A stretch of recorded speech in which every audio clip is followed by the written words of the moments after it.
From Hollywood, it's time now for... Johnny Dollar. Vic Kelly, Johnny, Worldwide Mutual. How's your Spanish? CC, Senior. Oh, Mother told me there'd be days like this. One egg in your beer? I gotta be a linguist yet? You may have to be a lot more than that to unscramble this one. Tell me about it. Price is still the same, though. Get on over here, will you? Sure, but give me a little hint. I'd like to start worrying early. All right. Try this. William Billy Alder. The promoter? World's #1 salesman? Up again, down again, Alder? The same. And at this point, he's up. Up to his ears in Venezuelan oil. We're carrying $250,000 life on him. Ooh, I'd settle for the premiums, Vic. How come you're worrying? You'd worry, too, carrying coverage that size. Especially with Alder behaving like he is. Like? Like changing his beneficiary 5 times in a month. What would you say that means? Means I'll be right over.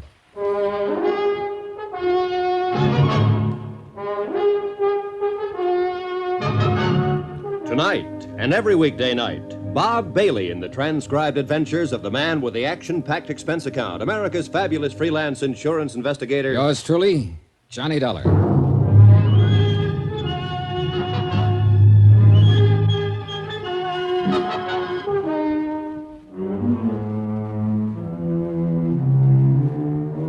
From Special Investigator Johnny Dollar to the Home Office, Worldwide Mutual Insurance Company, Hartford, Connecticut. The following is an accounting of expenditures during my investigation of the Alder Matter.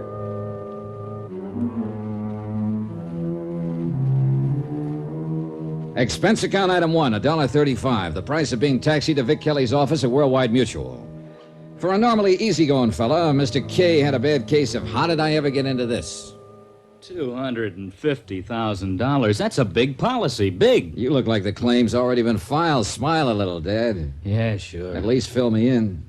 How much do you know about Billy Alder? Oh, just surface stuff, what the headlines say. Promoter, wildcatter, super salesman. Fellow with a flair for selling anything. Why? Well, that's what's rough. I can't give you too much more than that. He's been in a dozen different businesses, headed up a half a dozen corporations, a couple of bankruptcies, even a nasty court case. He's been flat broke, and 6 months later, been a walking blue chip. Been up and down more times than a yo-yo. Oh, that's a nice life if you can take it. But, feast or famine, he does everything big. Like the $250,000 policy, huh? Well, it didn't seem out of line 3 years ago. It still doesn't. Not with the kind of money he's dragging out of the ground in Venezuelan oil. Hey, this changing of beneficiaries, when did it begin? A little over a month ago. In succession, it's been his wife, his daughter, a brother, back to the wife, and now it's his daughter again. Sounds like a woman trying to make up her mind about a dress. Price tag's a little different. What does it sound like to you? Give me a chance to get down there and look, will you? I mean off the top of your head. Oh, sounds like he's worried. Like he shouldn't buy any long-playing records. Look, Johnny, there's a clause in the policy that lets us investigate irregularities. Go take a look. Just don't expect him to cooperate. He's a big operator-type fella. I don't know. I never met him, but I like him already. What? His style. Any man who uses a slogan like, we lose a little on each deal, but think of the volume. Well, he's for me. I gotta keep him alive. Expense account item 2, $329.88. Airfare and incidentals to Caracas, Venezuela. It was about noon Sunday when the big plane lased in over the Caribbean shoreline, pointed its nose for the Maguita Airport in Caracas. Below us spread what's laughingly called man's handiwork, his progress. A few short years ago, it had been nothing but lush green jungle.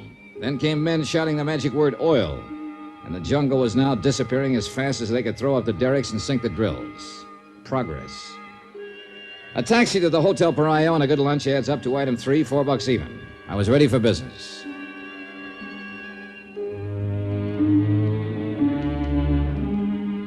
Knocking around in this game, you learn a lot of ways to save steps. On an out-of-country deal, for instance, the local police chief is one person you can't ignore.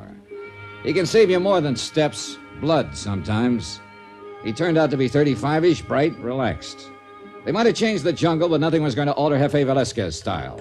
He took his time, even after I told him why I was here. I'm sorry about the ceiling fan, Senor Dollar. Oh, what's wrong with it? It's working. See, but it's old-fashioned, not like the, air conditioning in Estados Unidos. No problem. I'm comfortable. With all the money from the oil, you think they make modern these offices. No. It's air conditioned in the home, in the car, but not in the office. At least this one. A fan. Well, they'll get to it. Jefe, I get the feeling you're steering away from discussing Billy Alder. Of course. Then there must be a reason. See, because I do not want to give you the bum cow. Oh, bum steer. Gracias. What I mean is there is nothing to put the finger on.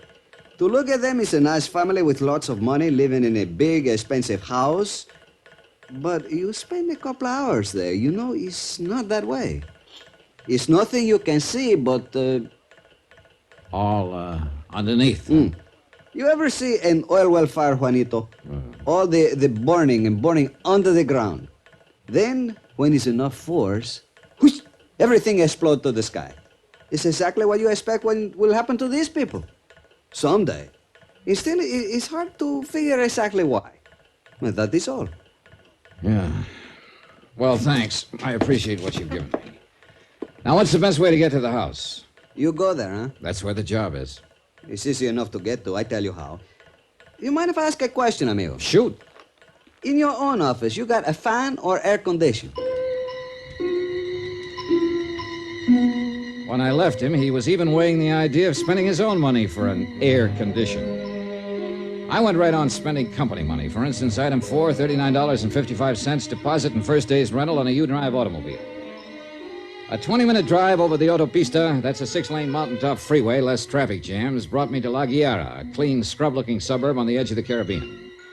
The older house wasn't hard to find. Huge and impressive, it sat all by itself on a high promontory jutting out into the sea. I suddenly found that I'd become J. Dollar Intruder, because in the doorway of the house, a very luscious young lady was being enthusiastically and expertly kissed by a handsome young man. My cough must have been pretty frightening because the boy took off around the house like a quarter horse.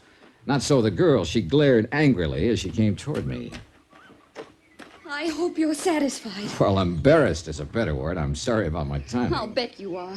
Well, look, miss, Happy now that you've got something to tell my father? Well, go ahead and tell him. If you'd only slow Then down a while minute. you're at it, tell him something else, that he can hire as many detectives as he likes. It still won't keep me from seeing Paul.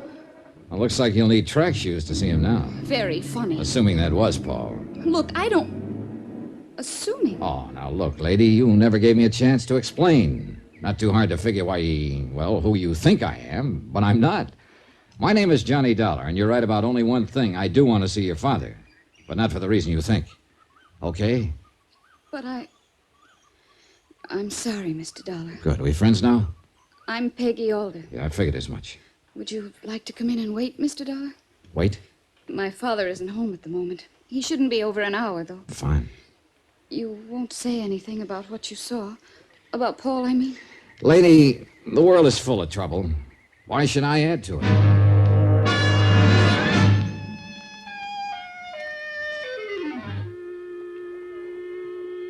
Billy Alder's selling methods may have been wild, high-pressure stuff, but there was taste in his home. And when Peggy Alder put a drink into my hand and led me out to a patio, I was ready to get a drill and go oil hunting myself. Patio? It was a small, exclusive, man-made mountaintop, 600 feet down to the Caribbean on 3 sides. If you were going to have troubles, this was the place to ponder them. Peggy Alder still didn't trust me completely. Inexpertly, she tried to dig out my reason for being there. Gave up after a while, then excused herself when her father showed up an hour later. I'm glad you're here, Dollar. What's wrong? Oh, just surprised. Guess I expected to be tossed out. Why? Kind of delicate asking a man why he changes beneficiaries like some men change suits. I read the policy. Your company is allowed to ask. We appreciate your feeling that way. But it says nothing about my having to answer. No, that's right, it doesn't. But it's hard not to draw conclusions. Such as? You're afraid somebody is, shall we say, gunning for you. But you don't know who. Am I right? Is that what your company thinks, too? Well, they don't think anything, but they'd like to know. Do you enjoy your trip down, Mr. Dollar? Well, I take it I've worn out my welcome. Sorry. No. Sit down. I told you I was glad you're here. Then you shouldn't mind a couple of questions. I'll tell you nothing, Mr. Dollar. I admit nothing. Is that clear? Is it? Look here. Your company has a good deal to lose by my death. We just want to be sure nobody's thinking of it as a commercial venture. And stay here, Mr. Dollar. Here, in this house. Keep me alive.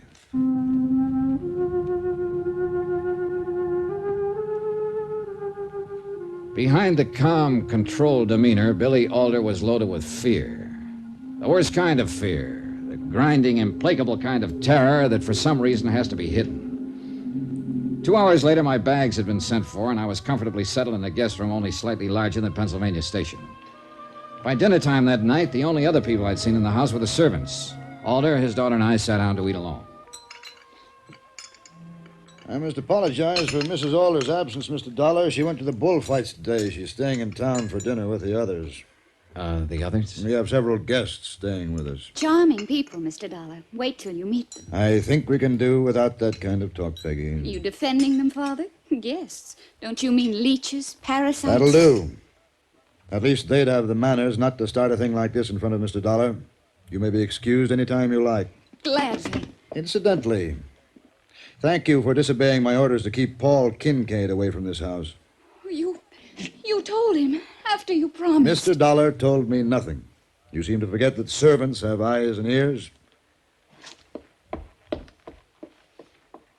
I'm sorry. Didn't mean to embarrass you, Mr. Dollar. That's all right. Kids.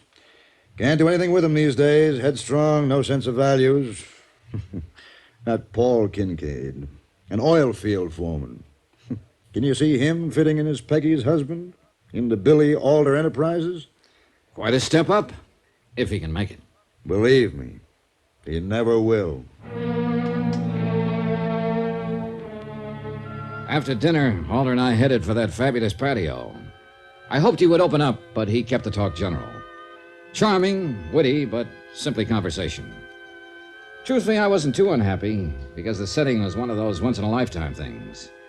I couldn't take my eyes away from the lights far below.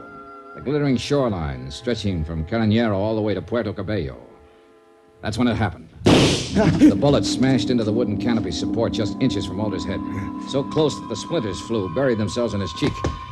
Mr. Alder, you all right? I think so. Stay here. I raced back through the house, headed for the front entrance as fast as I could.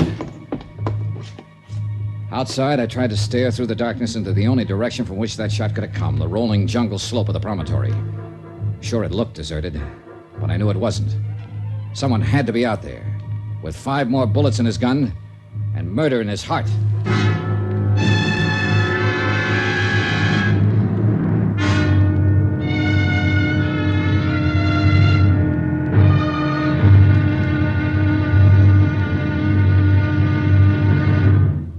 Now, here's our star to tell you about tomorrow's episode of this week's story. Tomorrow, one man dances attendance, another dances death, and a woman calls the tune. Join us, won't you? Yours truly, Johnny Dollar.